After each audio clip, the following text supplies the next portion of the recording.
Hey everyone, the name's Erik Thor, and something I've come to notice is that there are very few people out there that are sure about whether they are introverted or extroverted.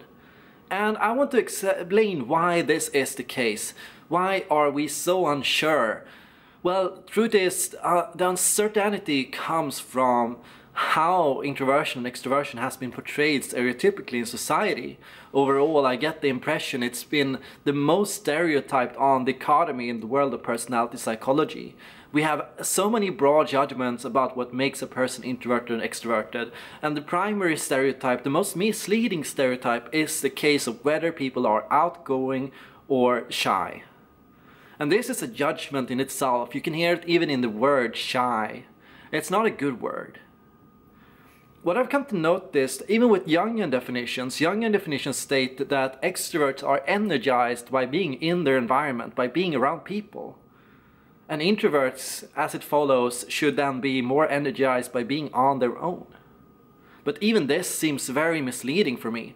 I think everyone can relate to when being in a good social environment, feeling this rush of energy, when being around good people, interesting people, feeling this rush of energy.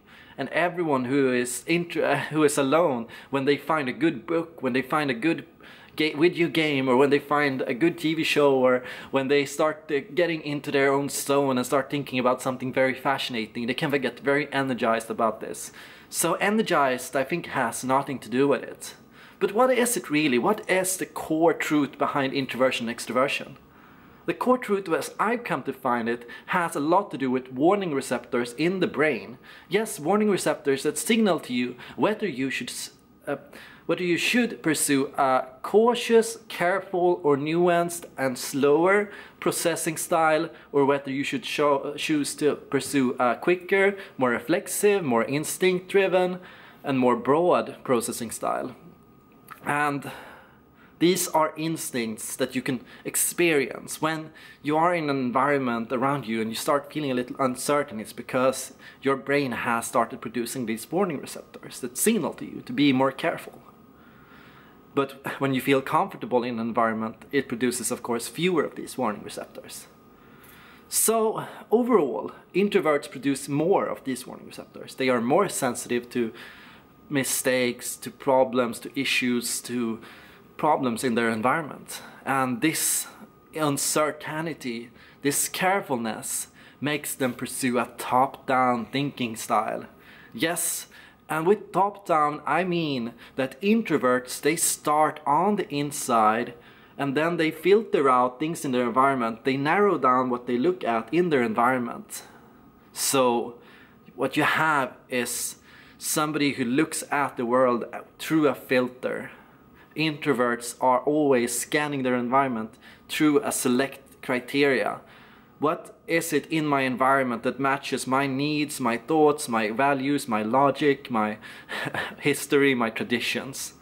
Basically, introverts are using a top-down thinking style. They start from their head and then outwards. Extroverts, on the other hand, they are being more broad and more quick and reflexive, and they use a bottom-up processing style. And what this means is, when they look at information, they start broadly. They look around them, considering all the information around them as a bigger picture, as a bigger package first. And then they narrow down as they take it inside, looking for things inside of them that match what they see right now. Has anything happened in my past that relates to what's going on in this situation right now?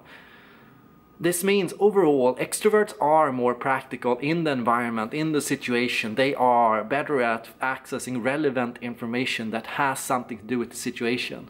Introverts overall are better at looking at the world through a magnifying glass, basically trying to find something around them that relates to what they are thinking about, what they need, what they want, what they desire. So here's the subjective, objective definition that I find a lot in introversion and extroversion. Introverts look subjectively through the world. Extroverts look objectively through the world. But this has, of course, nothing to do with facts or values or logic. That's related to another dimension. Now, with introverts and extroverts, I think we should all make an effort to attack and make it dismantle all the different stereotypes that exist in popular culture with introverts and extroverts. Anybody can learn to be an outgoing person if they are given the right environment, the right conditions to grow this ability. If they are given support groups, or if they are given environments that give them the ability to develop at their own pace, their own voice, their own needs, their own ability to speak out for what they believe in, like I am doing right now as an INFJ. I'm speaking out to you right now about what I am passionate about. And extroverts, of course, can learn to value alone time and can have a great deal of use of reading books and looking into themselves and engaging in more subjective pursuits. We can all benefit from using these thought styles. The difference is that overall, introverts are, by neurotransmitters, driven to look at the world differently. They have a certain starting point that is different than the one that an extrovert employs. So you get two distinct personality types.